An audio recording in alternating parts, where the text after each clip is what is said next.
beautiful beings of light. I hope you all are well. I am excited to be talking to you today, but I am extremely hoarse. So I'm eating a Halls, and I'm hoping that I can record these messages for you, because I have some really profound channeled messages that I've been working through the last couple weeks. It's been a while since I did the last channeled message where, we were moving into a space of true neutrality. But just as that was hitting right around the same time, we were experiencing a Mercury retrograde period. And I did record a very long video on Mercury retrograde and the tethers of Mercury. And I ended up not publishing it because it was very long. It was a lot of information, and it really just didn't feel like it was ready yet. And there's retrograde periods, I believe it's like 3 times annually. And I wanted to make sure that the information I was channeling from the grid of Mercury, and specifically about the energies as it pertains to, from a quantum perspective, from a perspective of tethering, was accurate to the best of my ability. And so I didn't want to just put something out in order to create content. I'm always trying to serve the coalition of the crystalline heart in the capacity in which I'm called to do. So ended up not putting that out. But we are still sitting in this Mercury retrograde period until the 21st, I believe. And then there's a shadow period where it's coming out of this illusion for a few weeks after that. So we're still going to be feeling the tethers of Mercury retrograde into the first week of March. And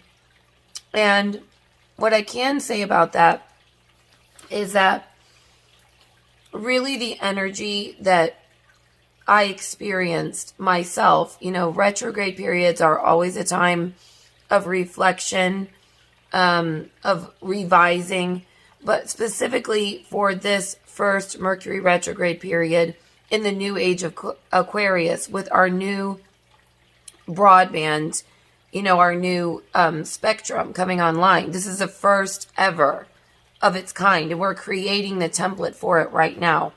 I really felt that this was a time of reinvention more than anything, and really getting to the core of some of these core lower vibrational tethers to transmute from the grid of Mercury. We've been working with, mostly the grid of the sun and the moon. And, when we hit the 1221 gateway, we began working with more Aquarian energies and, kind of working with the grid of Jupiter.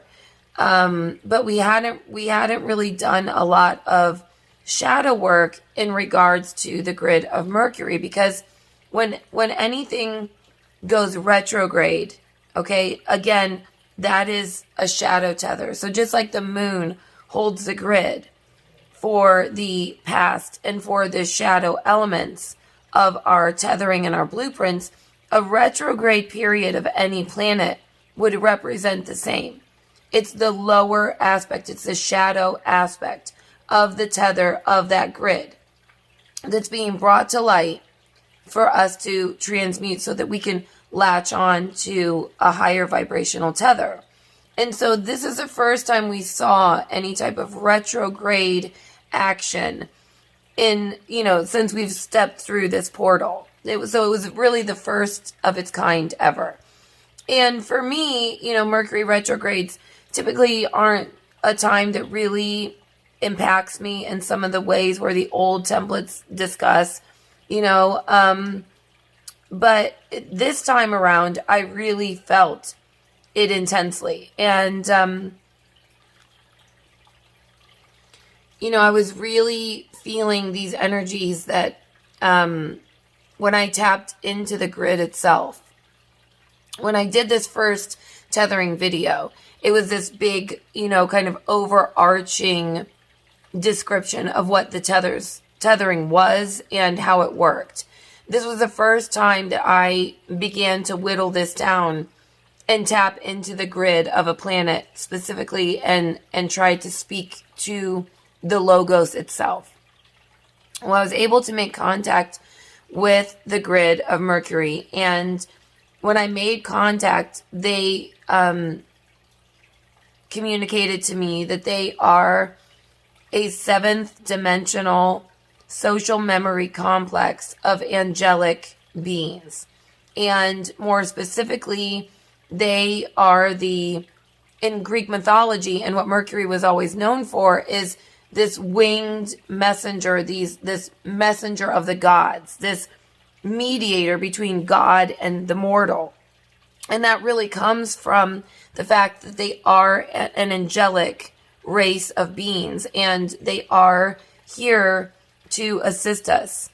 I specifically channeled that they are, that it correlates to the throat chakra and in balancing the hemispheres of the brain and our autonomic nervous system.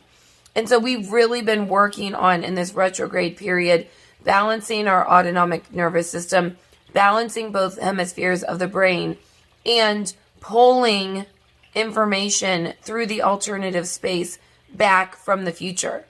So it's been a lot to try to process. I have been just, again, getting so many downloads of information. I've kind of been channeling all night and lucid dreaming, and just kind of like it's almost felt like an overload at times. So I've really had to just kind of like pull back and try to process a lot of this information. But I will say that I have really felt the most intense shift in the tethers, in the energy, in my energetic body and being during this retrograde period since we've stepped through the gateway. I also channeled from them that there were 2 portals that were going to be opening up that would allow for us to quantum jump during that time frame. And I didn't want to put that out there until I was sure.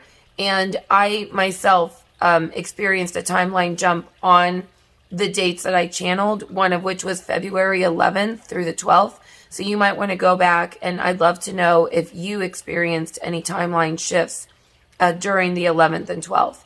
The second date that I channeled that would be prime for a quantum jump or a major timeline shift was, just give me a second.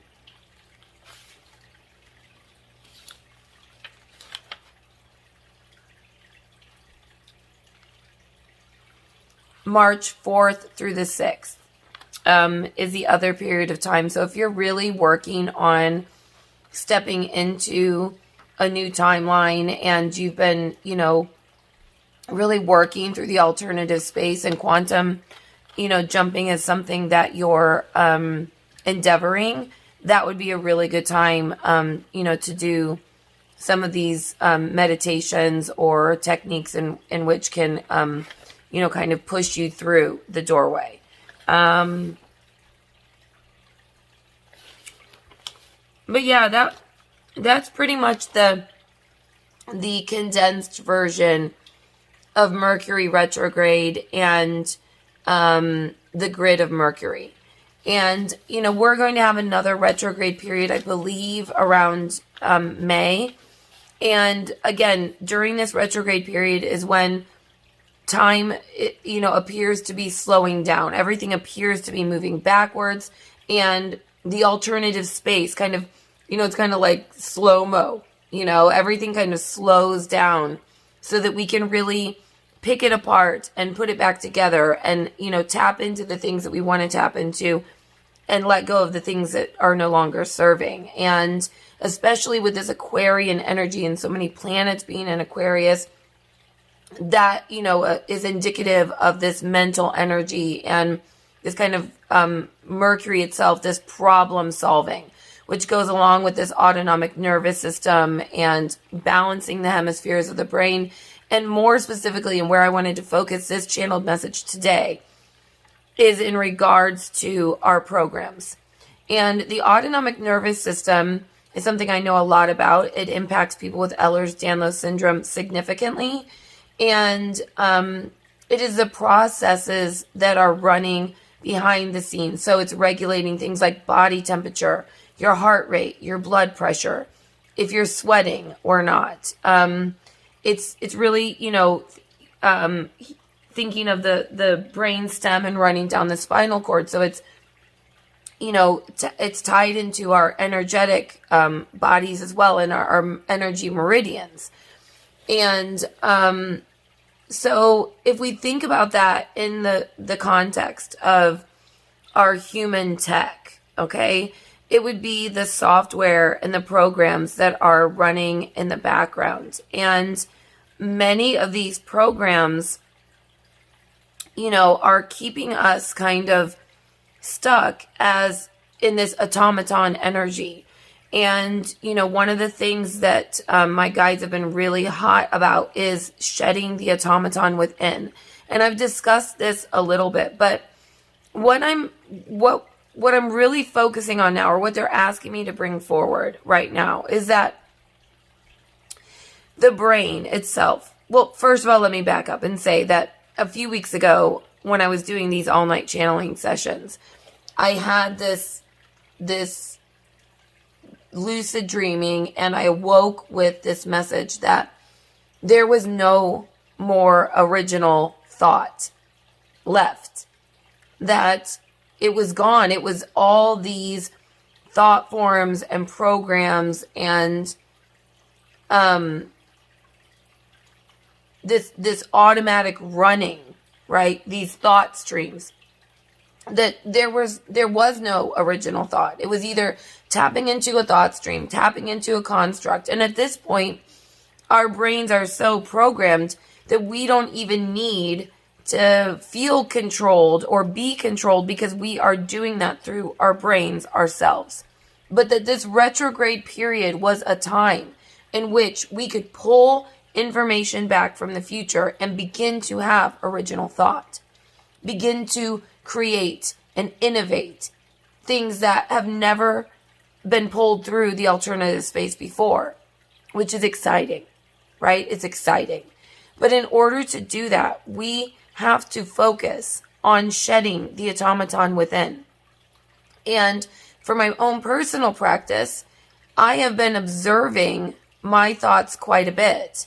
And between what I've observed and what I've channeled and what's come through for me, is that the brain originally, when this, us being these higher consciousness beings, okay, we're put into these human bodies. The brain was designed as a survival mechanism. And it is preset, okay?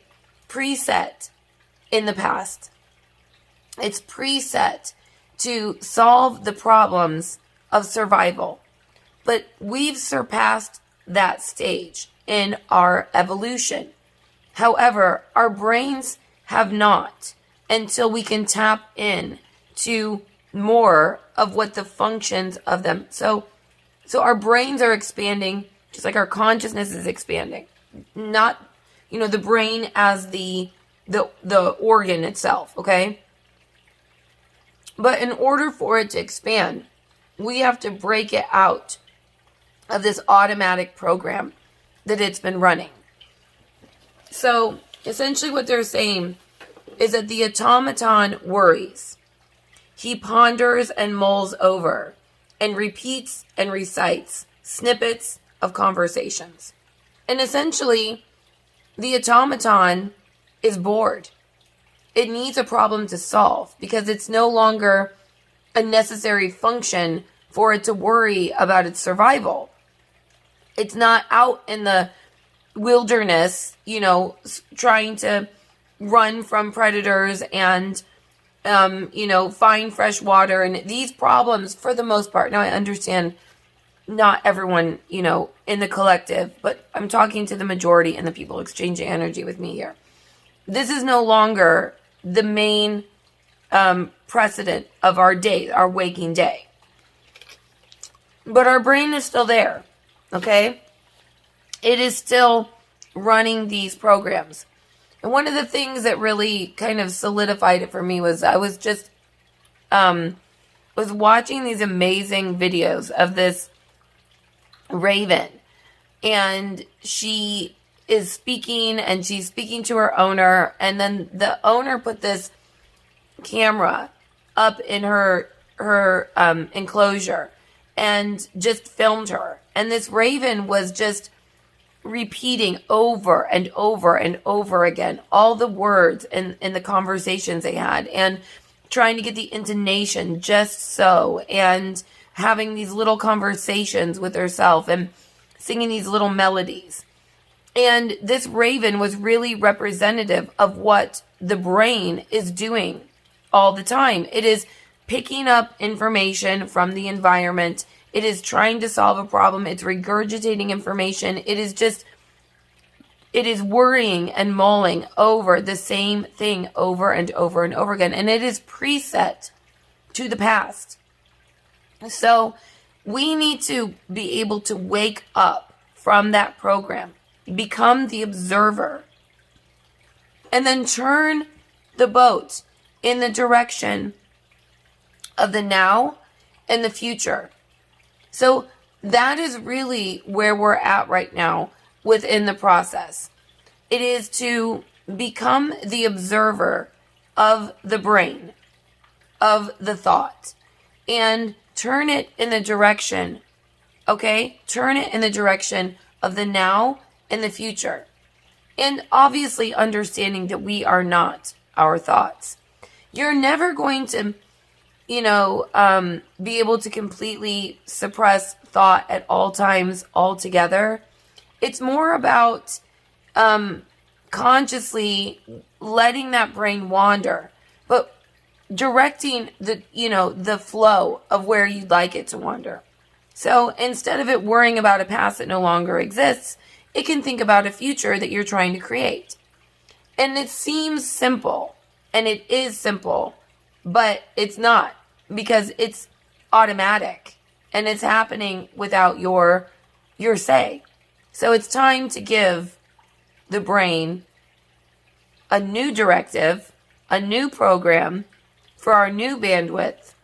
And that is the work that we're doing right now in this now moment. Shedding the automaton within by recreating the program, and giving it a new function, surpassing it, balancing these hemispheres of the brain. And when we can do that, when we get to that point where we're in stillness more than not, when the brain is wandering, it's wandering towards the future, or, firmly in the now, then we can begin again to have original thought, which is the antithesis of where it's been, and it's the crux of where we're going in this new age of Aquarius.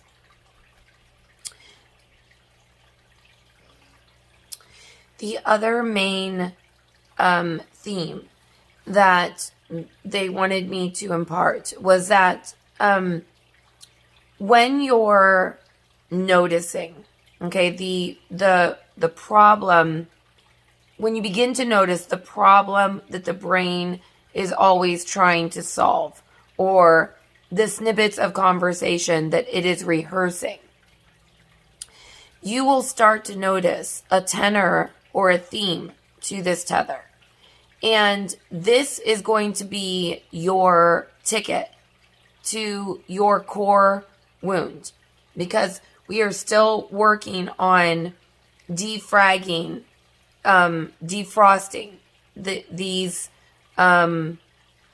crystals, these wounds, and letting those go.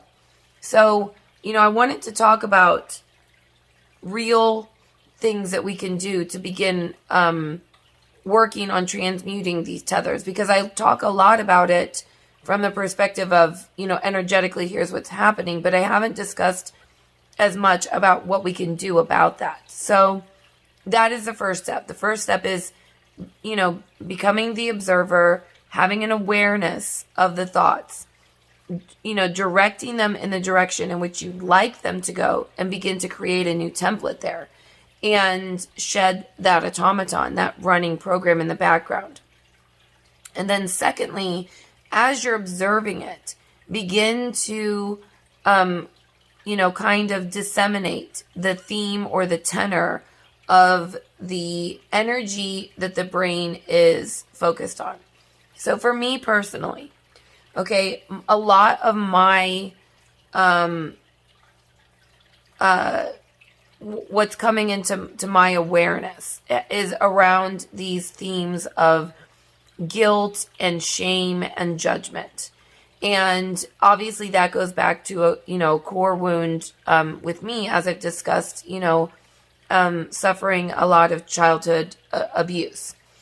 And so